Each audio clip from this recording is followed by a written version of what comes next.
Last পার্টে আমরা দেখেছিলাম সং আর রোয়ান তো ফ্যাং এর সাউন্ড শুনে প্রচন্ড শকড হয়ে যায়, কিন্তু ওরা যখন বাইরে আসে তখন তো ফ্যাং না, বড় ফ্যাং এর খুব বড় এক ফ্যানকে দেখতে পায়, যে আসলে এ হোমস্টে ওনারের ছেলে ছিল। ওর নাম সাশা। ও তো নিজেও খুব বড় এক সুপারস্টার হতে চায়। সাশা সং আর রোয়ানকে বলে, তোমরা কি দুজন দুজনকে আগে থেকেই চেনো নাকি? কারণ তোমরা দুজন যখনই একসাথে থাকো তোমরা খুবই অকওয়ার্ড ফিল করো। এখানে সাশা তো সঙ্গের খুব প্রশংসা করতে থাকে, তুমি অনেক বেশি হ্যান্ডসাম। তখন রোয়ান বলে, একটা মানুষ দেখতে যতই হ্যান্ডসাম হোক না কেন তার পার্সোনালিটি ম্যাটার করে। তো সঙ্গে খোঁচা মেরে এটা বলে। আজকের রাতে তো আন্টি রোয়ানকে বলে ওনাদের রাতের বাজার ঘুরে দেখার জন্য। কিছুদিন পরই গ্রামে এক ফেস্টিভ্যাল রয়েছে, যার কারণে বাজারে মেলাও বসেছে। সঙ্গ তখন ওদের সাথে যাওয়ার কথা বলে। রোয়ান যখন সঙ্গের কথা শুনতে পায় তখন তো ও এক্সকিউজ দিতে থাকে, ও খুবই টায়ার্ড, ও যেতে পারবে না। যেটা শুনে সঙ্গের প্রচন্ড খারাপ লাগে। ও ভালো করে বুঝতে পারছে ও যাবে বলেই রোয়ান নিষেধ করে দিয়েছে, যার কারণে ও নিজেও যায় না। ও নিজের ল্যাপটপে কাজ করতে থাকে, ভাবে আমাকে কাজ করতে দেখে হয়তো রোহান ওদের সাথে চলে যাবে। আজকে তো ছিল। এদিকে আমরা দেখি শি আর ঝাও একসাথে ছিল। আজকেও ফায়ার ওয়ার্কস এর আয়োজন করা হয়। শি তো এগুলো ক্যাপচার করে ওর ভাইকে পাঠায়। এটা তো ওই দিনের মতোই লাগছে যেদিন তুমি ইচ্ছে করেই তোমার ক্রাশের হাত ধরেছিলে। সং যখন মেসেজটি দেখতে পায় তখন তো ওর পুরনো দিনের কথা মনে পড়ে। এত বছর পর আবারও নিউ ইয়ার ইভে ওরা দুজন একই সাথে। এদিকে রোয়ান সঙ্গের কথাই ভাবছিল। ও সব সময় সঙ্গে অন্য একটা পার্সোনালিটির মানুষ ভেবেছিল, কিন্তু এখন তো সঙ্গের আরেকটা পার্সোনালিটির কথা জানতে পেরেছে। ওর এই পার্সোনালিটিও রোয়ানের কাছে বেশ ভালো লাগে।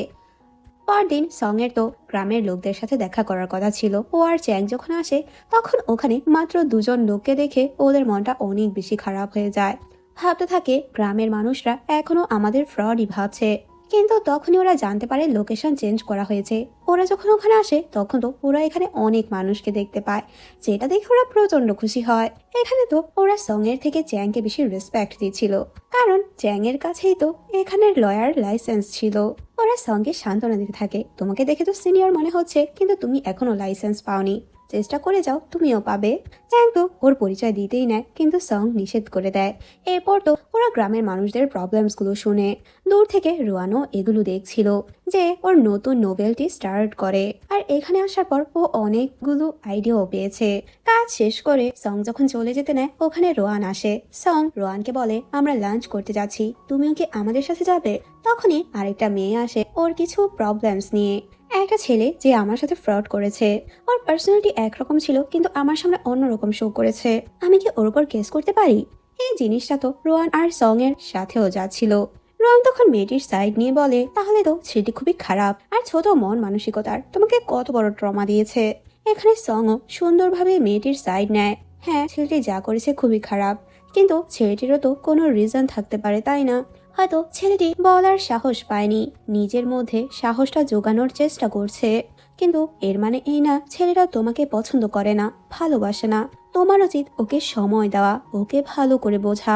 লিগালি তো তুমি ওর ওপর কোনো কেস করতে পারবে না, কিন্তু ছেলেটি যদি তোমাকে সরি বলে, তোমার থেকে মাফ চায়, সেটা সেভাবেই মেটানো উচিত। এখানে ইনডিরেক্টলি তো সং নিজেও রোয়ানকে সরি বলে। পরের সিনে রোয়ানের কাছে ওর বাবা মা কল করে। কথা ওর মা জিজ্ঞেস করে, আচ্ছা সং এর সাথে কি তোমার কিছু হয়েছে নাকি? আমরা তো ভেবেছিলাম তুমি আর সং খুবই ক্লোজ। রোয়ান বলে, তোমরা যেরকমটা ভাবছো সেরকম কিছুই না। এদিকে সাশা সং এর সাথে দেখা করতে আসে। আসলে ওর বাবার বিরুদ্ধেও কেস করতে চাচ্ছে। ওর আইডি কার্ডে ওর বাবা লুকিয়ে রেখেছে, যার কারণে সাশা এখান থেকে কোথাও যেতে পারছে না। সাশার অনেক ইচ্ছে ছিল ও সিটিতে গিয়ে অডিশন দেবে, ও লাইফে খুব বড় সিঙ্গার হতে চায়, কিন্তু ওর বাবা চায় না কোনোভাবেই ও এখান থেকে যাক, যার কারণে ওর আইডি কার্ড লুকিয়ে রেখেছে। সাশা ওদের হেল্প চায়, প্লিজ আমার লয়ার হয়ে আমাকে হেল্প করো। সং তখন এ ব্যাপারে চ্যাং এর সাথেও কথা বলে। রাতে তো ওরা সবাই একসাথে ডিনার করে। এখানে ওরা ড্রিঙ্কও করে। রোয়ান তো অল্পতেই ড্রাঙ্ক হয়ে যায়। হঠাৎ করেই সং রোয়ানকে খুঁজে পাচ্ছিল না।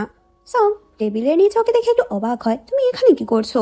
রোয়ান বলে, আমি তো এখানে লুকিয়েছি, আমি তো গুহার মধ্যে গিয়ে লুকোতে চাই, যাতে করে কেউই আমাকে খুঁজে না পায়, কিন্তু আমি যেখানেই যাই না কেন সব জায়গায় সং চলে আসে।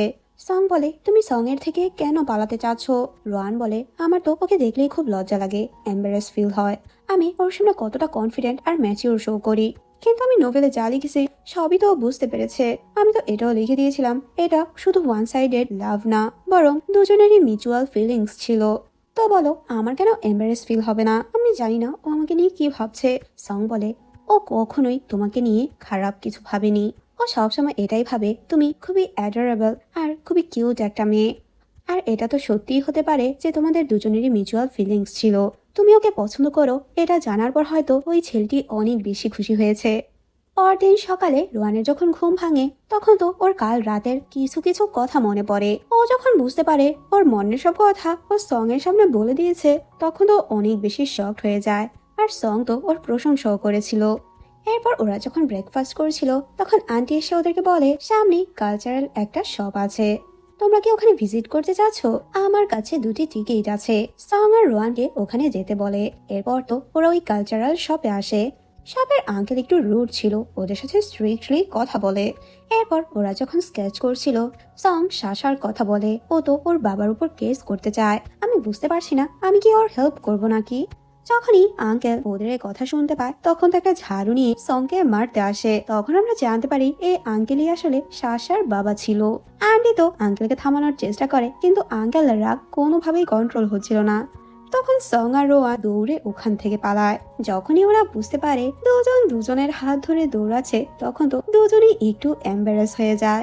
এরপর ওরা যখন হোমস্টে আসে তখন আমরা দেখি ওখানেও তো আঙ্কেল ঝাড়ু নিয়ে পৌঁছে যায়। শাসাকে ইচ্ছে মতো মারে। তার সাহস কি করে হয় আমার উপর কেস করার। রোয়ান তো আঙ্কেলকে খুব সুন্দরভাবে বোঝানোর চেষ্টা করে আপনি আপনার ছেলেকে ভবিষ্যতে ভালো কিছু করার আইডিয়া দিতে পারেন, কিন্তু এভাবে আপনি নিজেই ওর ফিউচার ডিসাইড করতে পারবেন না।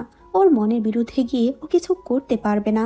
তখন আঙ্কেল বলে আমার তো ভয় হয় ও নতুন শহরে যাবে, ও শহরের কিছুই চেনে না, একজন স্টার হওয়া এতটা সহজ না। এদিকে সং ও শাসাকে বোঝানোর চেষ্টা করে তুমি নতুন এক শহর যাবে, সবকিছু তোমার জন্য খুবই টাফ হবে। এখানের লাইফস্টাইলের সাথে ওখানের লাইফস্টাইল খুবই আলাদা, খুবই এক্সপেন্সিভ। তুমি নিজের খরচ নিজে কিভাবে বহন করবে? হয়তো এই কারণেই তোমার বাবা তোমাকে শহরে পাঠাতে চায় না, কারণ ওখানে গেলে তোমার অনেক কষ্ট করতে হবে। এভাবেই বেশ কিছুদিন কেটে যায়। রোয়ান তো খুব সুন্দরভাবে ওর নোভেলের লেখা কন্টিনিউ করছে। এরপর আমরা শাসাকে দেখি সং এর কথা তো ওকে খুব মোটিভেট করেছে। ও শহরে যাওয়ার আগে সোশ্যাল মিডিয়াতে নিজের ভ্যালু ক্রিয়েট করতে চায়। ও সোশ্যাল মিডিয়াতে নিজের কভারগুলো আপলোড করে অডিয়েন্সের রেসপন্স দেখার জন্য, নিজের পপুলারিটি বাড়ানোর জন্য। অন্যদিকে আমরা ফ্যাংকে দেখি ইদানিং ওর কাজের ব্যস্ততার জন্য ও একদমই সময় পাচ্ছে না। ও তো রেস্ট নেওয়ারও সময় পাচ্ছে না।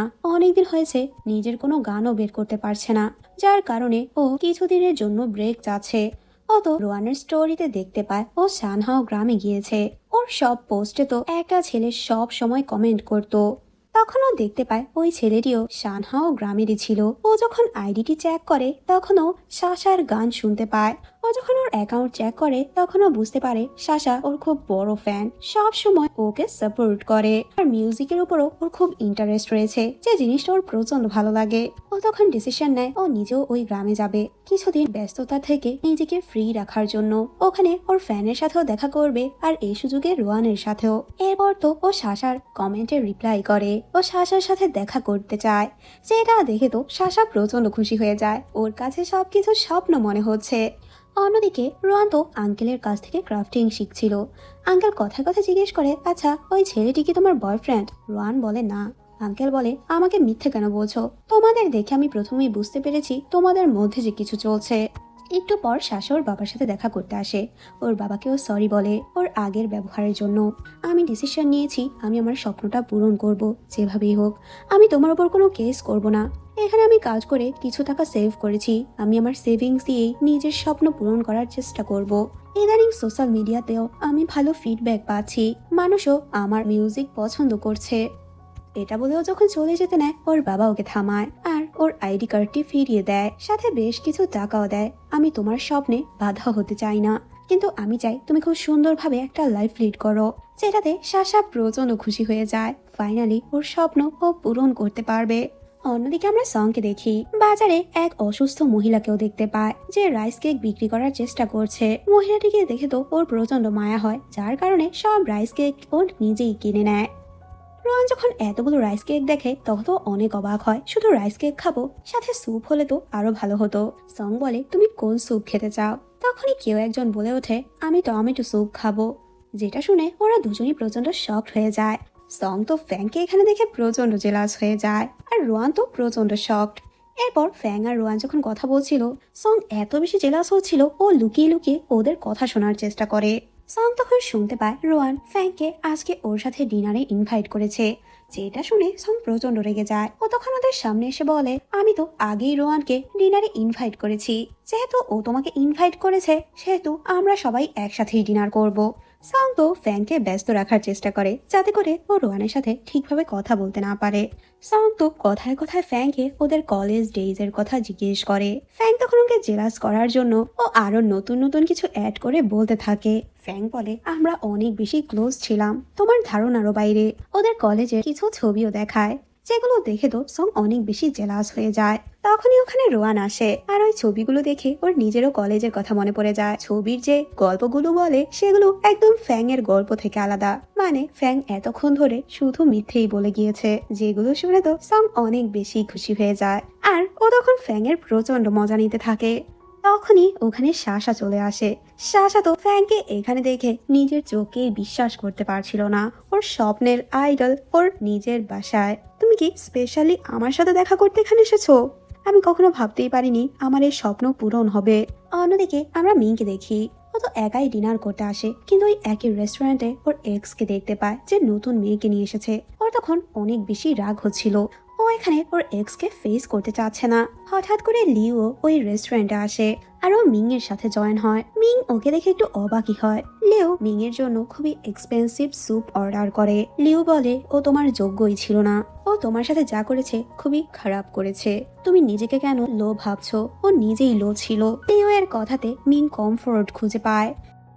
এদিকে সং জানতে পারে কালকে সকাল সকাল রোয়ান আর ফ্যাং গ্রামে ঘুরতে বের হবে, যার কারণে ও সকাল সকাল রেডি হয়ে ওদের সাথে জয়েন হয়ে যায়। ফ্যাং ভাবতে থাকে ওর সমস্যাটা কি।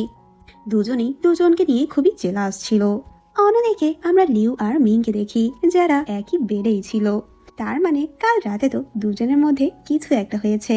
মিং যখন নিজেকে এভাবে দেখতে পায় তখন তো ও অনেক বেশি অবাক হয়ে যায়, আর ও লিউকে কিছু না বলেই জলদি করে ওখান থেকে চলে যায়। লিউয়ের যখন ঘুম ভাঙে ও এখানে মিংকে না দেখে একটু অবাকই হয়। ও বারবার মিংকে টেক্সট করে কিন্তু মিং কোনো রিপ্লাই দেয় না। লিউ ভাবতে থাকে ওকে আমাকে এতটাই ইরেসপন্সিবল ভাবে।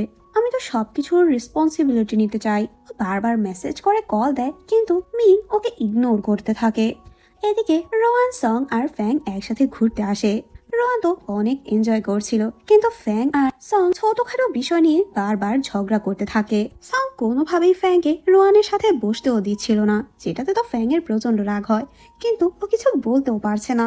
আস্তে আস্তে ফ্যাংও ওর নতুন গানের ইন্সপিরেশন খুঁজে পায়। ওকে সাশা অনেক সাহায্য করে। ও তো সাশার উপর খুবই ইমপ্রেস হয়ে যায়, কারণ ও খুবই হেল্পফুল ছিল। পরের সিনে দেখি ওরা যখন লাঞ্চ করছিল সবাই নিউ ইয়ার প্ল্যানের কথা বলে। রোয়ান বলে আমি তো আমার ফ্যামিলির সাথে সেলিব্রেট করব।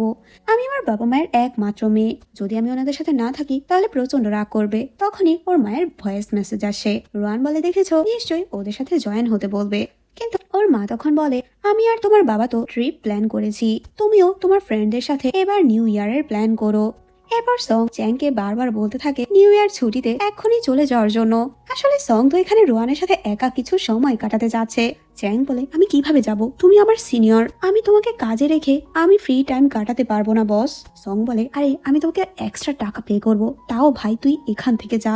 চ্যাং বলে আমি টাকা একসেপ্ট করতে পারবো না, কিন্তু সং এর বারবার বলাতে চ্যাং ওখান থেকে চলে যায়।